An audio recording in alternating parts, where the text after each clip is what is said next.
In November 2008, Zimbabwe's inflation rate hit 89.76%. Prices were doubling every 24 hours. The central bank was printing $100 trillion notes, and those notes, with 12 zeros printed right on the face, couldn't buy a loaf of bread. This isn't bad luck. This isn't mismanagement.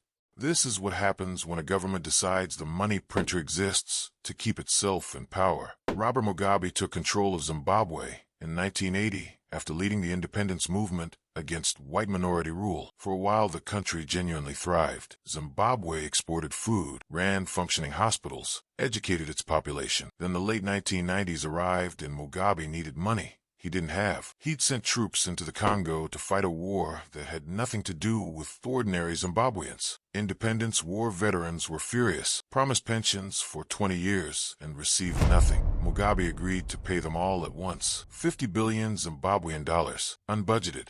Immediate. The only way to cover it was to print it. Inflation began climbing. The government printed more to cover its next bill. More printing meant more inflation. More inflation meant more printing. The loop had no exit. Then in 2000, Mugabe launched the fast-track land reform program, seizing white-owned farms. The underlying injustice was real. The execution was a catastrophe. Agricultural output collapsed by half. Zimbabwe stopped exporting food and couldn't feed itself. Foreign currency dried up, and with nothing backing the Zimbabwean dollar, the Reserve Bank just kept printing. By 2007, inflation was above 66,000%. The government made it illegal to raise prices. Shops emptied. People started bartering, trading soap for maize, sugar for cooking oil. The formal economy quietly died, and an informal one took its place. Running entirely on foreign currency nobody was officially allowed to have. Reserve Bank Governor Gideon Gono kept appearing on television, announcing new emergency measures. Each one changed nothing. You cannot solve a printing press problem with more printing. By November 2008, the number was 89.76 billion%.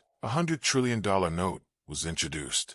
It was worthless within weeks. Economists needed new vocabulary just to describe what was happening. And then in 2009, something nobody predicted occurred. Not reform, not a bailout, not a revolution. Zimbabwe simply gave up. The Zimbabwean dollar was abandoned, demonetized. The country switched to US dollars and foreign currency almost overnight. A currency that an entire nation had lived and worked and saved in for decades just ceased to exist. And Robert Mugabe stayed in power until 2017. The people who paid for every one of those decisions were ordinary Zimbabweans, nurses, teachers, farmers, whose savings evaporated, whose wages bought nothing, who spent a decade surviving an economy their own government had deliberately hollowed out to stay in office. Every government that controls its own currency holds a weapon it can turn on its own people without ever declaring war. Zimbabwe is the most extreme version of that story in modern history, but is not a unique one. Any government under enough political pressure, with enough control over its money supply